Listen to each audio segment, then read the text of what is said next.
My mother gave me away at birth and never looked back. Now she's suing me for a portion of the $5 million inheritance my adoptive grandmother left me. Before we dive deeper, may I ask a small favor? Kindly subscribe and also share where you're watching from in the comments. It makes our community feel closer. The certified letter arrived on a Tuesday morning, the kind that requires a signature and makes your stomach drop. I'm Amara Stevens, 28 years old, and I'd just buried the only mother I'd ever known 3 weeks prior. My adoptive grandmother, Dorothy Stevens, had raised me since I was 3 days old, and her loss had carved a hole in my chest that felt permanent. The funeral had been small, intimate, just how she would have wanted it. I tore open the envelope with shaking hands, expecting more condolence cards or final bills from the hospice. Instead, I found a legal summons. My biological mother, Shanice Monroe, a woman whose face I'd only seen in one faded photograph, was suing me for $2.5 million. Half of my inheritance. Half of everything Grandma Dorothy had worked her entire life to build. What the hell? I whispered, reading the words again. Parental rights, biological connection, entitled to compensation for emotional damages. The legal jargon blurred together as my hands trembled. I hadn't heard from Shanice in 28 years. Not a birthday card. Not a Christmas call. Nothing. Grandma Dorothy told me the story once, her voice tight with barely contained anger. Shanice had handed me over at the hospital, signed the papers, and walked away without looking back. She said she had dreams, baby, Grandma had said, stroking my hair. Dreams that didn't include you. Now those dreams apparently included my money. Called my best friend, Tasha. Girl, you sitting down? I asked when she picked up. Amara? What's wrong? You sound. My birth mother is suing me for half of Grandma's inheritance. The line went silent. Then, that bitch did what? I couldn't sleep that night. Every time I closed my eyes, I saw the numbers. $5 million. Grandma Dorothy had been a real estate investor, quietly buying properties in up-and-coming neighborhoods throughout Atlanta since the 70s.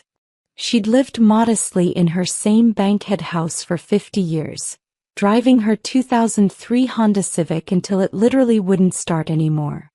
Generational wealth, baby, she'd always say. That's what we're building. The irony wasn't lost on me. The generation she'd built it for wasn't even biologically hers. By 6 a.m. I was at my kitchen table, surrounded by old photo albums and documents Grandma had left me. There was my adoption certificate, signed when I was 6 months old. Shanice's signature was barely legible, rushed and careless. In the margins, someone, probably a social worker, had written, "Birth mother refused visitation rights. Wants clean break." Clean break. Those words felt like acid. I found the single photograph Grandma had kept of Shanice, a young woman, maybe 19, with my same deep-set eyes and high cheekbones. She was laughing at something off-camera, carefree and beautiful.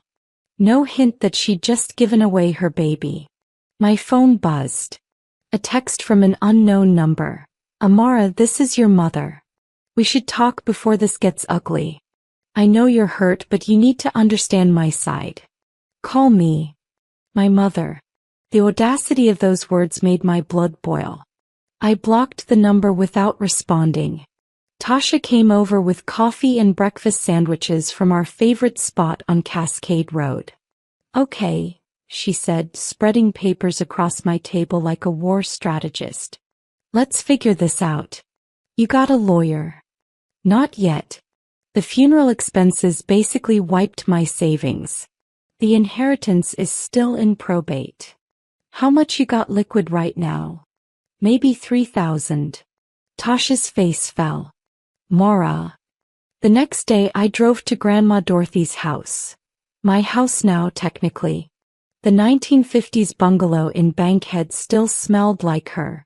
Cocoa butter, pine cleaner, and the faint sweetness of her favorite perfume. Everything remained exactly as she'd left it, frozen in time like a museum to a life well lived. I'd been avoiding coming here, avoiding the finality of packing up her things. But I needed answers, and Grandma was meticulous about keeping records. If there was information about Shanice, it would be in her office. The converted sunroom where she'd managed her properties with an iron fist and a calculator older than me. The filing cabinet keys were in her desk drawer, right where they'd always been. I pulled open the drawer labeled Family, Personal, and found a manila folder with my name on it. Inside were the expected documents: my baby hospital bracelet, elementary school report cards, a Mother's Day card I'd made in 3rd grade with macaroni glued to construction paper. Then I found the letters. 3 envelopes, all addressed to Dorothy Stevens, all from Shanice Monroe. Postmarked 1997, 1998, and 2003. My hands shook as I opened the first one. Mrs. Stevens, I made a mistake. I want to see Amara. I've gotten my life together now. I have a job and an apartment. Please call me. The second letter was more desperate. You can't keep her from me. She's my daughter. I'm getting a lawyer. The third was angry. Fine. Keep her. But don't think I won't remember this when she's older. Blood is blood, and one day she'll know you stole her from me. My breath caught. Grandma had never mentioned these letters. Never told me Shanice had tried to come back. A post-it note was stuck to the last letter in Grandma's neat handwriting. Called my lawyer. Shanice showed up to my house intoxicated 2004. Restraining order filed. Keep these for Amara's safety. Sean Henderson's law office was in Buckhead, the kind of place with marble floors and abstract art that probably cost more than my car. Tasha had insisted on coming with me, squeezing my hand as we rode the elevator to the 14th floor. Miss Stevens. The receptionist smiled warmly. Mr. Henderson is ready for you. Sean Henderson was in his mid-50s, with graying temples and the confident posture of someone who'd won more cases than he'd lost. His office overlooked Peachtree Street, all glass and chrome and power. Thank you for seeing me on short notice, I said, settling into the leather chair across from his massive desk. Of course. I'm so sorry for your loss. Dorothy was a remarkable woman. He pulled out a thick folder. I handled her estate planning, so I'm familiar with your situation. Now tell me about this lawsuit. I handed him the summons. He read it silently, his jaw tightening with each line. Unbelievable, he muttered. Shanice Monroe. I remember her from the restraining order case in 2004. You knew about that? I filed it. Your grandmother paid me to handle it personally. He leaned back, steepling his fingers. Let me be direct, Amara. This lawsuit is garbage. Legally speaking, Shanice voluntarily terminated her parental rights. She signed adoption papers. Under Georgia law, she has absolutely no claim to your inheritance. Relief flooded through me. So she can't win? Not a chance in hell. But, he paused and my relief evaporated. She can make your life miserable for the next 6 to 12 months. Court dates, depositions, legal fees. Even fighting a baseless lawsuit costs money. How much money? With my rates? Probably $40,000 to $60,000 to see this through trial. The number hit me like a punch. I don't have that. I know. That's what she's counting on. This is a shakedown, pure and simple. Against my better judgment, I decided to meet Shanice. Sean had advised against it, but I needed to look her in the eye, needed to understand what kind of person sues the daughter they abandoned. We met at a Starbucks in Midtown, Neutral Territory. I arrived 15 minutes early, ordered a green tea I couldn't drink, and watched the door like a prey animal watching for predators. She walked in at exactly 2 p.m. and I knew her instantly. We had the same walk, the same way of tilting our head when uncertain. But where my face was soft with Grandma's gentle upbringing, hers was hard, lined with years of something I couldn't quite name. "Amara," she said, sliding into the seat across from me. "You're so beautiful. You look just like my mother." "Don't." My voice came out sharper than intended. "Don't act like you know me." Shanice's face tightened. "I understand you're angry." "Angry? Try furious. Try bewildered. Try wondering what kind of mother abandons her baby and then shows up 28 years later with a lawsuit." I was 18. Her voice rose, drawing stares from other customers. 18 years old with no money, no education, no support. "Your father, my boyfriend, he ran the minute I told him I was pregnant. My own mother kicked me out. What was I supposed to do? Not sue me for money that has nothing to do with you. That money should have been mine," he hissed, leaning forward. "Dorothy was my boyfriend's mother. She should have been my mother-in-law.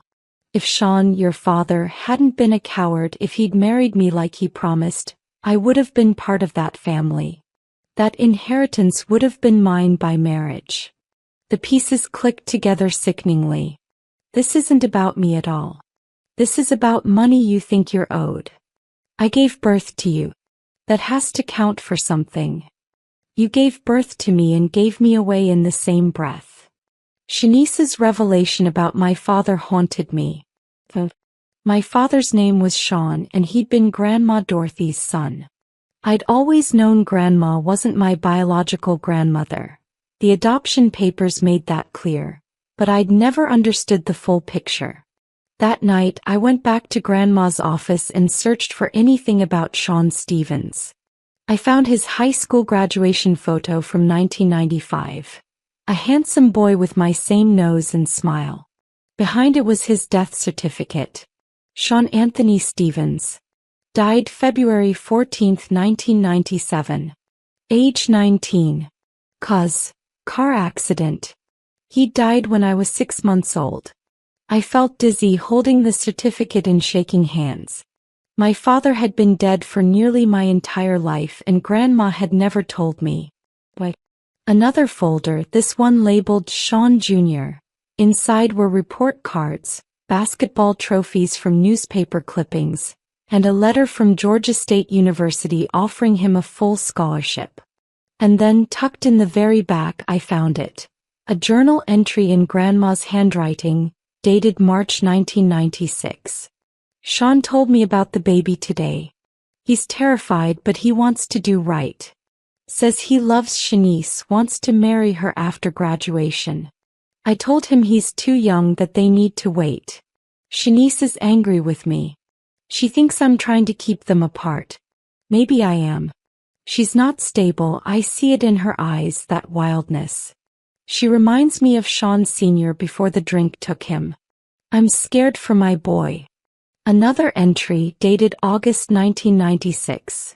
"Sean broke up with Shanice. Says she's been using drugs, staying out all night. The baby's due in 3 weeks. I told him he still has responsibilities, but he's just a scared kid himself. I don't know what to do." The final entry, dated January 2, 1997. "Shanice brought the baby to the hospital. 3 days old, barely 6 pounds. She said she can't do it, can't be a mother." The deposition was scheduled for a Monday morning at Sean Henderson's office. Shanice arrived with her lawyer, a slick-looking man named Trevor Price who specialized in family reconciliation cases, which apparently meant shaking down adopted children for inheritance money. I sat across from them at a massive conference table, a court reporter's fingers poised over her stenography machine. Sean Henderson sat beside me, his presence a comfort. "Let's begin," Price said, smiling like a shark. "Ms. Monroe, can you describe your relationship with your daughter?" "I gave birth to Amara on January 2, 1997, Shanice began, her voice practiced and smooth. "It was the hardest thing I ever did.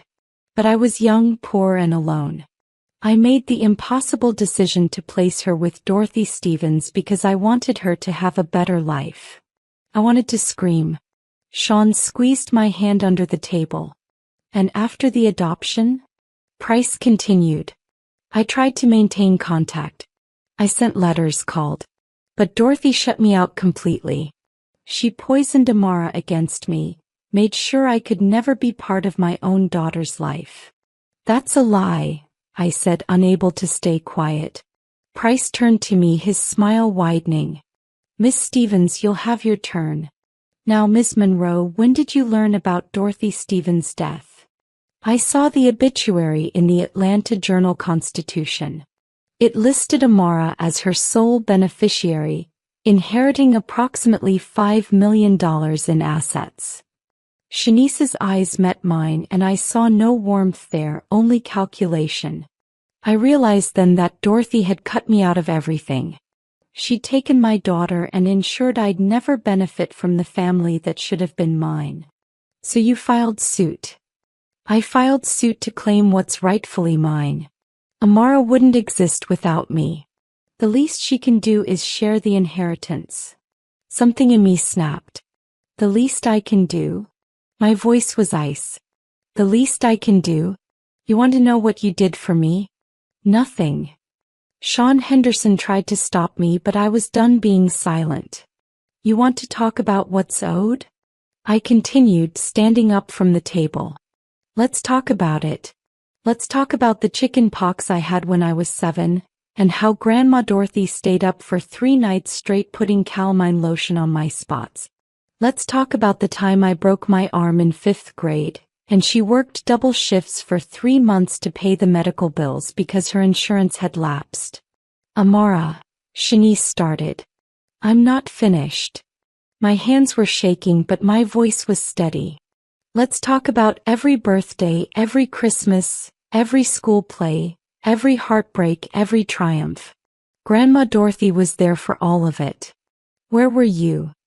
I was trying to get my life together. For 28 years? You know what I think? I think you didn't want me. You wanted your freedom, wanted to live your life without the burden of a baby. That's fine. That was your choice. But you don't get to come back now and claim you're owed something. Trevor Price stood up. Miss Stevens, these emotional outbursts won't help your case. I don't have a case to make. I slammed my hands on the table. She's the one suing me.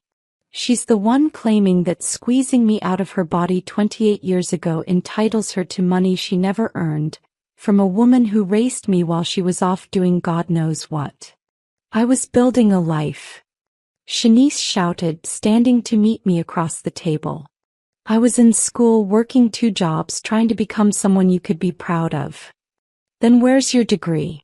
Where's your career? Where's any evidence that you spent the last 3 decades doing anything but avoiding responsibility?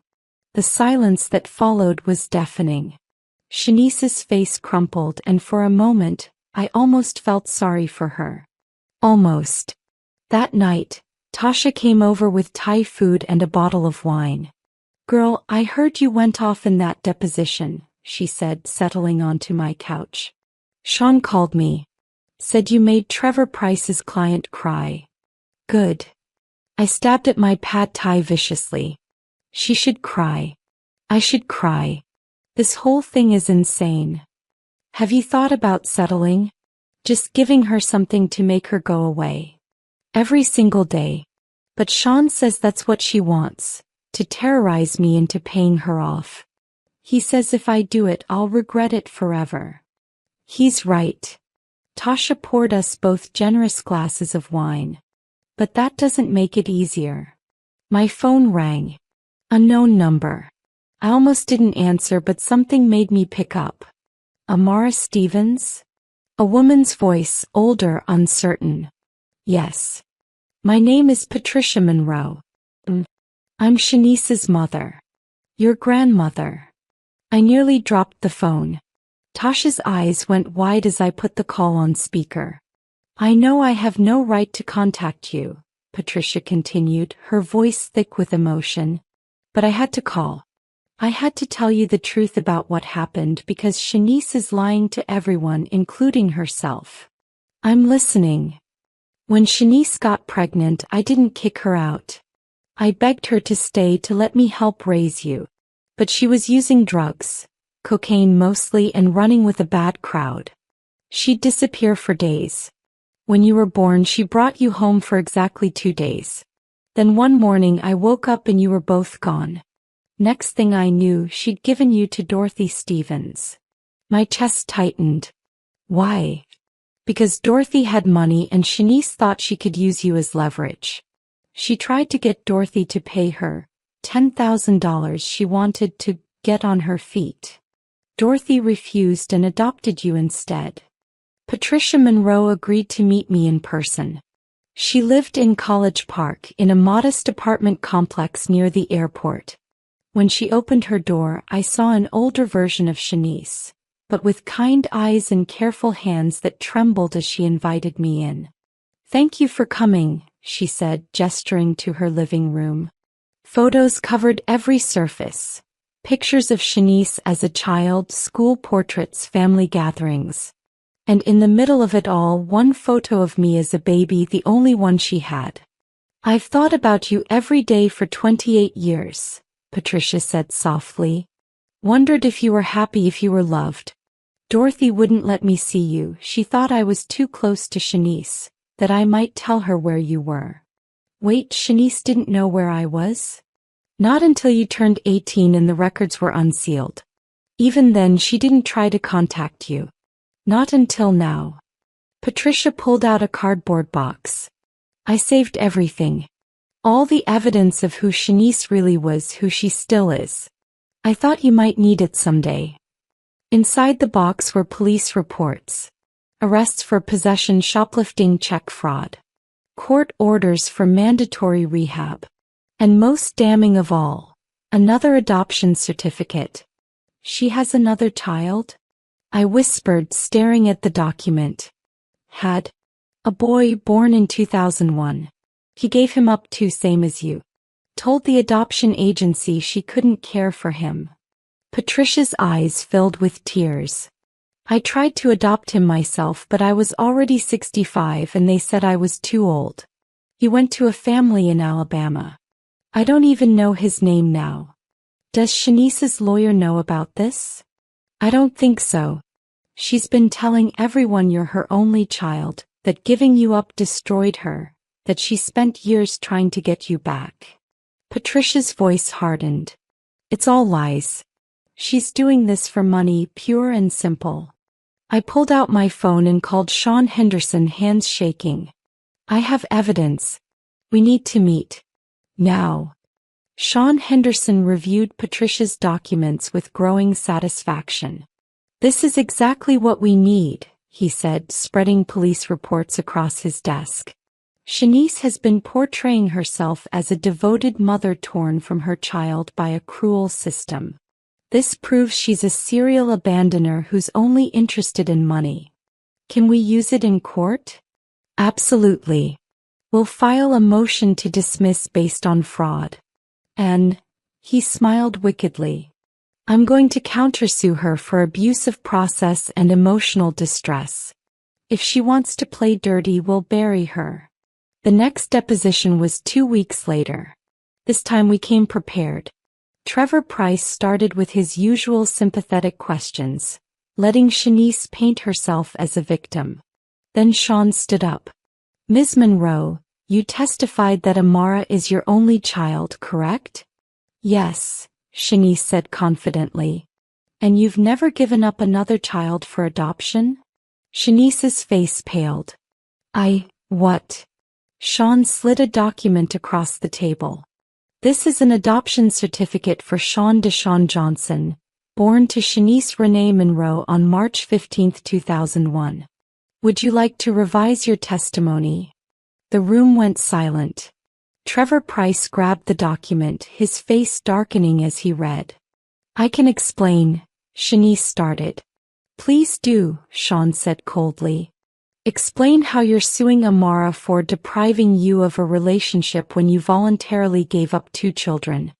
Explain how you're claiming emotional damages when you never once tried to contact your daughter in 28 years, despite knowing exactly where she was after she turned 18. This is a witch hunt. Price sputtered. This is the truth, Sean shot back. He produced another stack of papers. 3 arrests for drug possession between 1998 and 2005. 2 stints in court-ordered rehab, both of which you failed to complete. A restraining order filed by Dorothy Stevens in 2004 after you showed up at her home intoxicated and threatening. Should I continue? Shanice was crying now, mascara running down her face. You don't understand what it was like. I understand perfectly, I said quietly.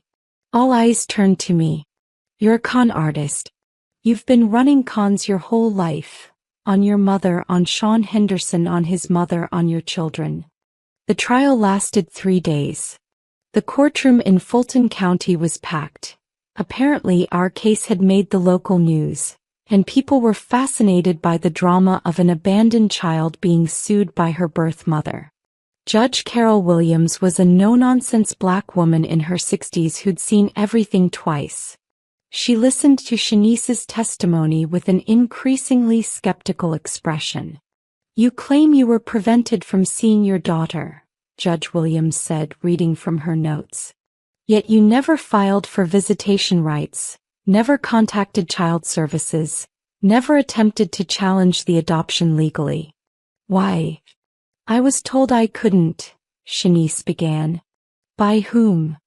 By Dorothy Stevens' lawyer. Did you consult your own attorney? I couldn't afford one. Judge Williams looked unimpressed. Ms. Monroe, legal aid is available for family law cases. If you truly wanted to see your child, there were avenues available. You chose not to pursue them. Trevor Price tried to salvage the situation. Your Honor, my client was young, scared, and unsupported. She made mistakes, yes. But that doesn't negate her biological connection to Ms. Stevens or her right to inherit. Her right to inherit? Judge Williams interrupted. Counsel, do you understand how inheritance law works? Ms. Monroe voluntarily terminated her parental rights. Under Georgia law, she has no more claim to Amara Stevens' inheritance than a stranger on the street. Blood is blood, Your Honor. Not in my courtroom it isn't. Judge Williams turned to Sean Henderson. Mr. Henderson, I've reviewed your countersuit. Abuse of process, intentional infliction of emotional distress, and fraud.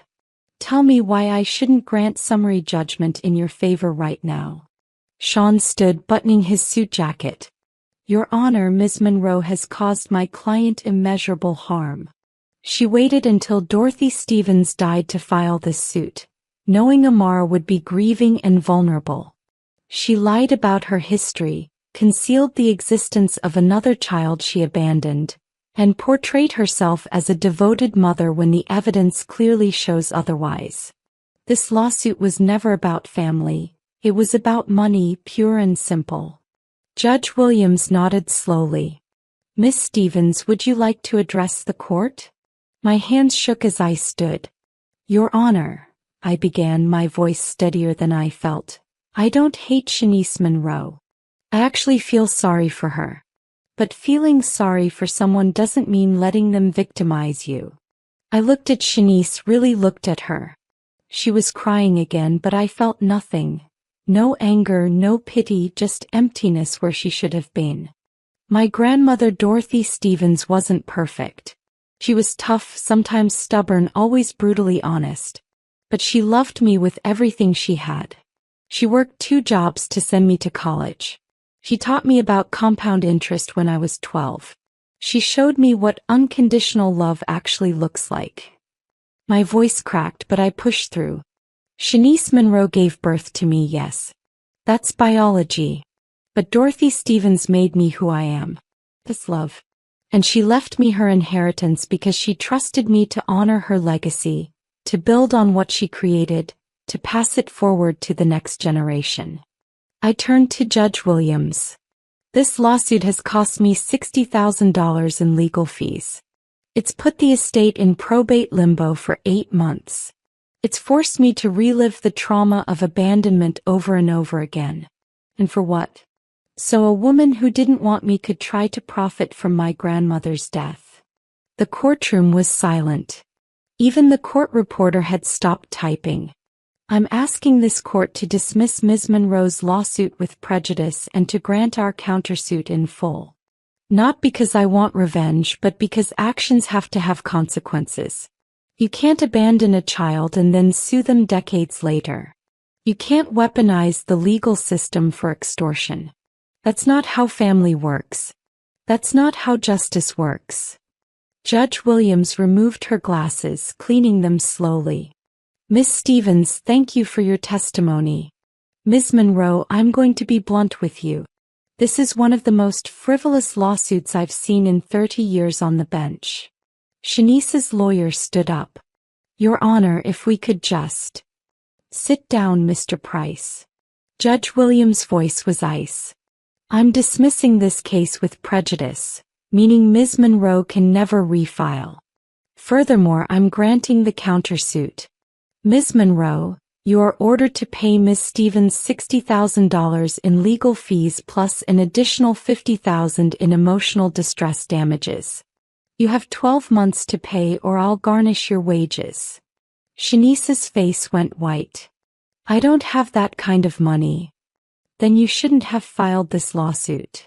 Judge Williams banged her gavel. We're adjourned. 6 months later, I stood in Grandma Dorothy's sunroom, my sunroom now, looking at the wall where I'd hung her photo. The estate had finally cleared probate. The properties were mine, the investments were mine, the legacy was mine. Shanice had tried to contact me twice since the trial. I'd blocked her both times. Patricia Monroe, however, had become a surprising presence in my life. We met for lunch once a month, sharing stories about Dorothy and navigating the complicated grief of loving broken people. I'd used $50,000 of the inheritance to establish the Dorothy Stevens Scholarship Fund for foster children pursuing higher education. It felt right, honoring the woman who'd chosen me when she didn't have to. My phone buzzed. A text from Tasha. Dinner tonight? I need details about your date with that fine lawyer from Sean's office. I smiled, typing back. His name is Jordan, and yes, he's fine, and yes, we can do dinner. Life was moving forward. The past would always be there. Shanice, the lawsuits, the abandonment. But it didn't define me anymore. I was Dorothy Stevens' granddaughter, proud inheritor of her strength, her wisdom, and her unconditional love. And that was worth more than any inheritance.